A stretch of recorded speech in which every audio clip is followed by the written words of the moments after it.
सोचिए ना, छोड़िए ना कौन कौन क्या कह रहा है, आप अपने दिल पर हाथ रखकर अपने आप से पूछिए, होना चाहिए सनातन बोर्ड, नहीं होना चाहिए? मतलब ये सच्चा सेकुलरिज्म तो एक धर्म के लिए तो वक्फ बोर्ड है, दूसरे धर्मों ने कौन सा पाप किया भाई? मतलब मुस्लिम मुल्कों में भी नहीं होगा ऐसा वक्फ बोर्ड, ऐसा वक्फ बोर्ड जिसको इतने असीमित अधिकार मिले हुए, मुस्लिम देशों में भी नहीं होगा ऐसा वक्फ बोर्ड, हमारे यहां तो है।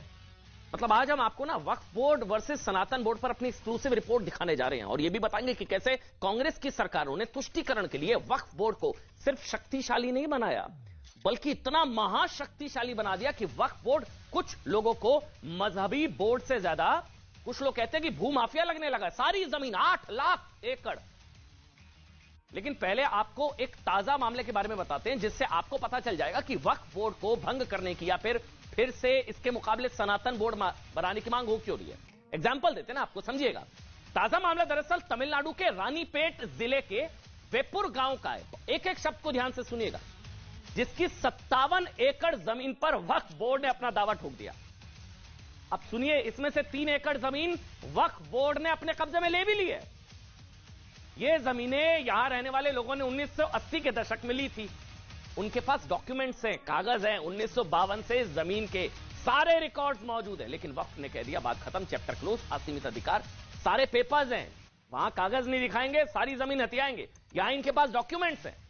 लेकिन एक दिन अचानक वक्फ बोर्ड ने इन जमीनों पर अपना दावा ठोक दिया। जिस व्यक्ति की ये जमीन है वो स्थानीय प्रशासन को कई चिट्ठियां लिख चुका है, वो अपने पैर रगड़ रहा है, वो चप्पलें घिस रहा है, शिकायतें दर्ज करा रहा है कि भाई मेरी है, भाई मेरे पास कागज है।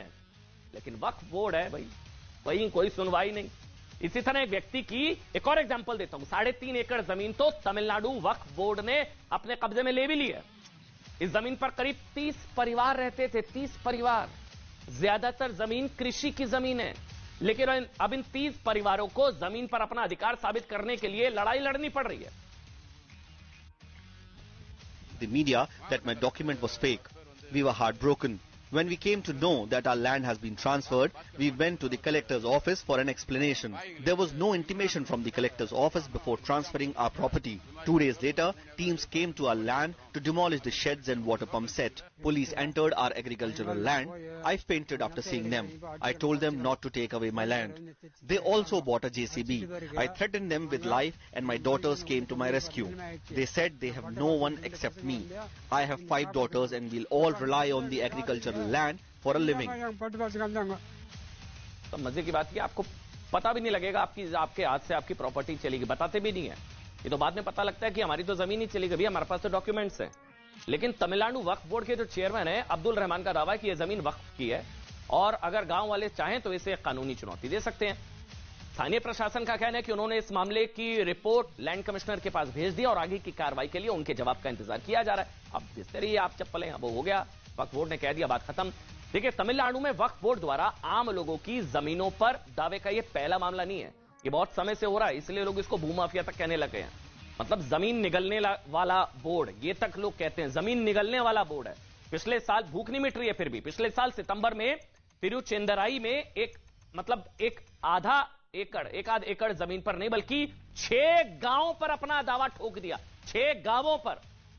त्रिची में भी हजारों एकड़ जमीन पर वक्फ अपना दावा कर चुका है और तिरुचेंदराई में 6 गांवों पर वक्फ के दावे के बाद लोगों के जमीन बेचने खरीदने पर रोक लगा दी गई है। उनकी जमीन वो नहीं बेच सकते। अब मीडिया में खबर आने के बाद यह फैसला वापस लेना पड़ा।